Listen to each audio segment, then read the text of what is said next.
Hoje nós celebramos uma das festas mais luminosas e instigantes de todo o calendário litúrgico, a solenidade da Assunção da Bem-aventurada Virgem Maria em corpo e alma aos céus. Nós vivemos em uma época perigosamente obcecada pela gravidade. E aqui, minha gente, eu não me refiro apenas à gravidade da física, a clássica de Isaac Newton, não, mas é a gravidade existencial. A nossa melancólica inclinação para olhar o chão, o pó, o cinza das nossas derrotas diárias. Muitas vezes nós não percebemos que nós nos tornamos colecionadores das nossas próprias misérias. E aí vem a igreja com sua sabedoria milenar e nos diz: olhem para cima, olhem para o alto. E prestem atenção, a Assunção não é uma fuga mágica do mundo, como se Maria fosse um foguete deixando a Terra em direção ao espaço sideral. Não, nada disso. A Assunção significa que em Deus há espaço para o ser humano. Pense comigo, meus irmãos. No coração de Deus, a nossa carne, a nossa história, a nossa humanidade tem morada eterna. A festa de hoje é isso, um corpo humano de verdade com digitais, tipo sanguíneo e rugas de quem viveu muito. Esse corpo humano está agora dentro de Deus. Atenção, não é a memória dela que está dentro de Deus. Não é o exemplo dela, não é a energia dela. Ela. Portanto, a liturgia nos convida a deixar de lado o nosso cienticismo moderno, tão bem educado e por vezes tão desesperançado, para contemplar o que acontece quando um ser humano se entrega inteiramente à graça. E onde está isso na liturgia? Aqui é que está. Nenhum evangelho narra a Assunção, nenhum. E no dia em que a igreja proclama a glória do corpo de Maria, o evangelho que ela nos entrega é o de uma adolescente grávida numa estrada de terra. Naqueles dias, Maria partiu para a região montanhosa, dirigindo-se apressadamente a uma cidade da Judeia. Aqui a gente pode fazer a primeira pausa, porque o verbo seguinte é impressionante. Isabel diz que o menino estremeceu de alegria no seu ventre.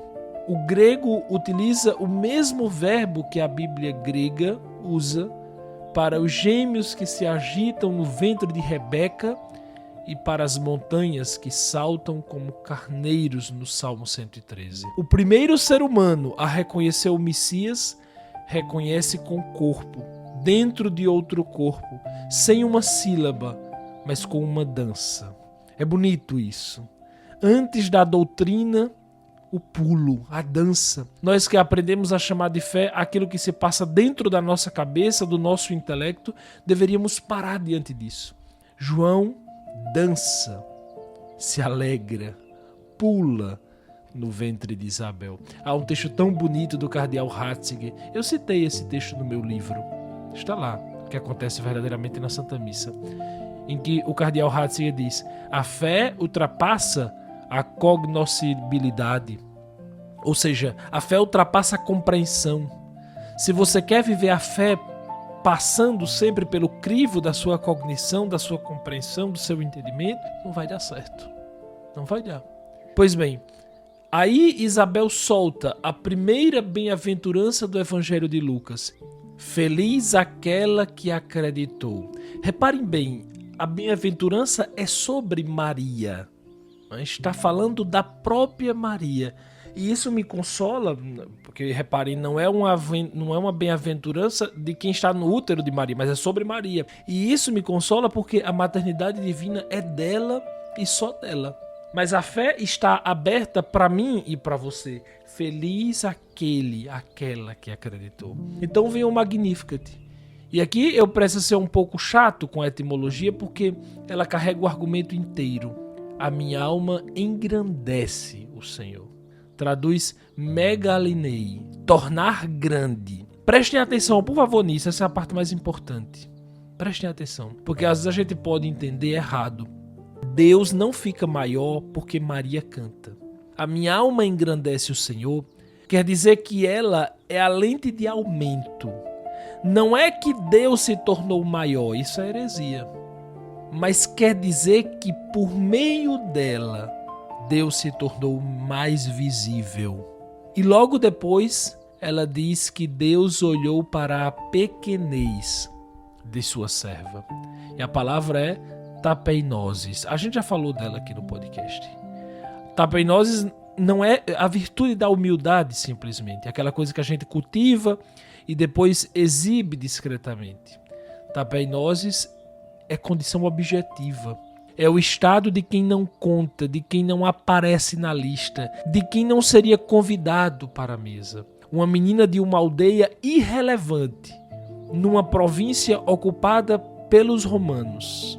Essa mulher é tapeinoses. Minha gente, nesse mundo de tantos influencers, o Magnificat seria reprovado no primeiro módulo. No primeiro módulo.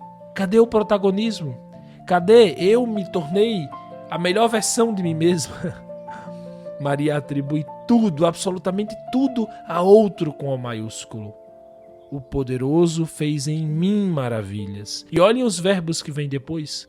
Derrubou os poderosos de seus tronos e elevou os humildes. Atenção, derrubou no passado. Meu Deus, Herodes estava vivo. Herodes estava bem instalado. César estava em Roma.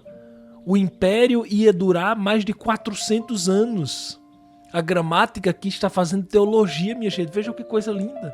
Para quem crê, a promessa de Deus já é fato consumado. Isso é muito lindo. Maria canta a revolução no pretérito, porque a fé chega antes da história. Porque a fé se coloca antes da realidade fática.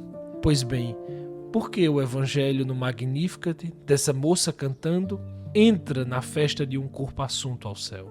Porque a Assunção foi definida em 1950 por Pio XII, 5 anos depois de o mundo ver o que o século fez com corpos humanos.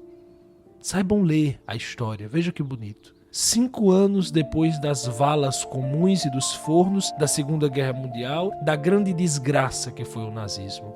A igreja escolheu justamente aquele momento para dizer com toda a solenidade de que dispunha que a carne humana tem destino eterno. E deixem eu contar aqui uma coisa que me arrepia toda vez. Em julho de 1941, em Auschwitz, um prisioneiro fugiu do bloco 14 e os alemães escolheram 10 homens para morrer de fome no bunker como represália. Um deles se chamava Franciszek. Ele gritou nesse momento pela mulher e pelos filhos, porque ele tinha uma família para cuidar. E aí um frade franciscano polonês saiu da fila, tirou o boné e disse que era padre católico, que era velho e que queria tomar o lugar daquele homem, Maximiliano Kolbe. Ele passou 2 semanas naquele porão e os guardas contaram depois que de lá saía canto. No dia 14 de agosto, mataram os que restavam com uma injeção de fenol. E no dia 15 de agosto, festa da Assunção, o corpo de Kolbe foi queimado no crematório e a cinza dele se perdeu no ar da Polônia. Atenção, de Maximiliano Kolbe, desse santo, não há túmulo, não há relíquia de primeiro grau. Você não tem como ir, não é, à Áustria e para visitar o corpo, o túmulo de Maximiliano Kolbe. Não tem. E Franciszek sobreviveu. Viveu até os 93 anos. E interessante que em 1982 ele estava em Roma para ver Kolbe canonizado.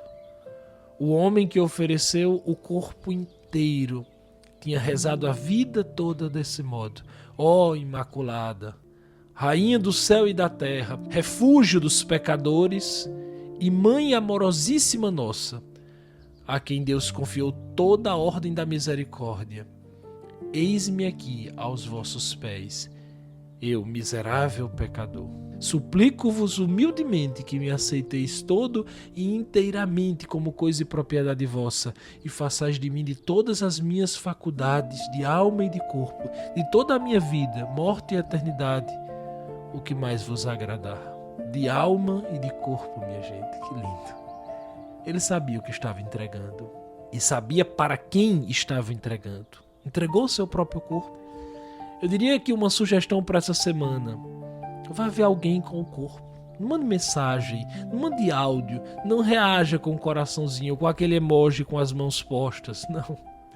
Vá, visite aquela tia sozinha, o colega internado, o vizinho viúvo que ninguém procura mais. Maria atravessou a montanha e ficou 3 meses ajudando uma parenta idosa e grávida. Isso é o respeito ao corpo que o Evangelho conhece. Dar comida, dar banho, levar ao médico, sentar do lado e ficar. Coragem, meus irmãos, confiança. Ninguém precisa de heroísmo aqui, ninguém. Precisa de agenda, precisa daquele gesto concreto, pequeno, mas concreto, real. A verdadeira conversão começa com um passo concreto para fora de nós mesmos. Pare de olhar para os seus próprios pés. Na correria do dia a dia, às vezes a gente esquece que nós somos chamados às alturas, mas o caminho para o céu passa invariavelmente pelo serviço aos irmãos na terra, que tem um corpo a quem devemos servir. Que a mesma graça que sustentou a Virgem Maria nas trilhas difíceis da Judeia sustente os nossos passos vacilantes hoje. Que Nossa Senhora da Assunção nos alcance a graça de não desprezar esta carne que somos, nem por vaidade, nem por espiritualismo. Onde ela chegou, nós vamos. Essa é a nossa esperança. Assim seja. Amém. Meus caros amigos, uma grande alegria estar aqui mais uma vez. Estaremos juntos na próxima semana. É muito bom estar sempre aqui. Compartilhe nosso podcast. Envie o link para quem precisa ouvir essa palavra. A todos vocês um grande abraço e até o próximo episódio, se Deus quiser.